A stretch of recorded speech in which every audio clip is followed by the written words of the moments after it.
हम बेटियों के लिए उनके पिता एक सुपर हीरो और एक पिता के लिए उनकी बेटी किसी परी से कम नहीं होते।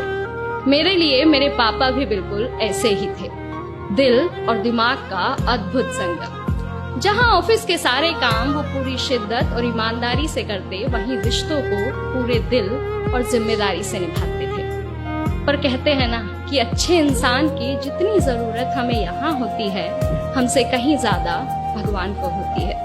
और यहाँ भी कुछ ऐसा ही था। तो काफी कम उम्र में उन्हें डायबिटीज हो गई। मैं जानती हूँ डायबिटीज कोई ऐसी भयानक जानलेवा बीमारी नहीं है। हेल्दी लाइफ स्टाइल और एक्सरसाइज के साथ मेंटेन किया जा सकता है और आजकल बहुत कॉमन है। पर उन दिनों ना ये बीमारी इतनी कॉमन थी, ना मेरे पापा के लिए एक्सरसाइज कर पाना उतना आसान, क्योंकि उन्हें पोलियो था, जिसके कारण उन्हें चलने फिरने में भी खासा दिक्कत होती थी। और वो बहुत अच्छे से जानते थे कि अब आगे चलकर उनके पास वक्त बहुत ज्यादा नहीं होगा। तो कॉलेज खत्म होते ही मुझसे और मेरे भाई से, जो तकरीबन मुझसे 2 साल बड़ा है, शादी की बात की जाने लगी। शायद पापा अपने सामने हम दोनों को सेटल देखना चाहते थे। उनकी इच्छा का सम्मान करते हुए हमने हाँ कर दी। भाई को एक लड़की पहले से पसंद थी, तो शुरुआत में थोड़ी नानुकुर के साथ बाद में सब मान गए। आखिर मियाँ बीबी राजी, क्या करेगा काजी। और आज वो मोहतरमा मेरी भाभी है। फ्रैंकली स्पीकिंग मेरे केस में ऐसा कुछ नहीं था, तो कुछ रिलेटिव्स और न्यूज़पेपर के थ्रू रिश्ते देखने शुरू हुए। अब चूंकि हम राजपूत हैं, तो मेरी मम्मी के हिसाब से लड़का अच्छी जमीन वाला होना जरूरी था। वहीं मेरे खर्चों को देखते हुए मेरे पापा के हिसाब से लड़के की नौकरी अच्छी होनी जरूरी। अब जहाँ भी ये दोनों रिक्वायरमेंट मैच करती, वो लड़का इस दुनिया का आखिरी लड़का घोषित कर दिया जाता, जैसे भगवान ने उसके बाद लड़के बनाने ही बंद कर दिए हों। और मुझे काफी समझाया जाता, या यूं कहिए मुझ पर काफी प्रेशर बनाया जाता कि मुझे यहाँ शादी कर लेनी चाहिए। थैंक्स टू माय भाई, हमेशा लड़ने वाला भाई, जिसने मेरी इच्छा को समझा और मुझसे प्रॉमिस किया कि शादी वहीं होगी जहाँ मेरी भी इच्छा होगी। तो अब मम्मी पापा को समझाने का काम उसका था।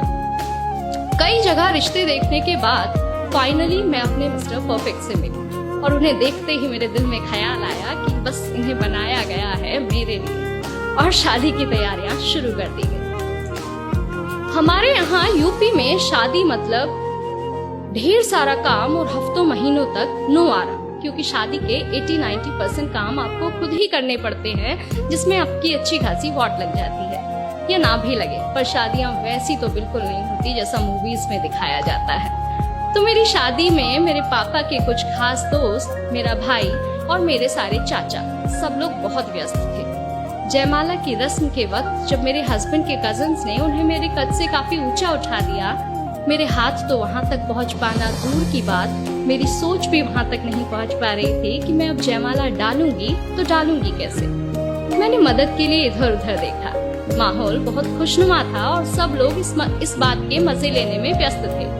वहीं मेरा भाई, जो तब भी शायद किसी काम में उलझा था और बहुत दूर से ये सब देख रहा था, यकीन मानिए मेरी नजर उस तक पहुंचती, उससे पहले वो दौड़कर आया, मुझे ऊपर उठाया, रस्म पूरी कराई और वापस फिर उसी काम के लिए रवाना हो गया। आज मेरी शादी को 10 साल हो गए हैं और मेरे पापा नहीं हैं, पर आज भी जब भी मैं उस बात को याद करती हूँ तो होठों पे हंसी और आंखों में नमी खुद ब खुद आ जाते हैं। उस दिन मुझे एक बात समझ आई कि हमारे पति, हमारे भाई या हमारे पिता भले ही अपनी मोहब्बत का इजहार हमसे खुलकर ना कर पाए, पर वो हमेशा हमारे लिए उस मजबूत दीवार की तरह हमारे पीछे खड़े होते हैं, जिसे शायद हम देख तो नहीं पाते, पर समय समय पर जरूरत पड़ने पर उसका एहसास हमें होता रहता है।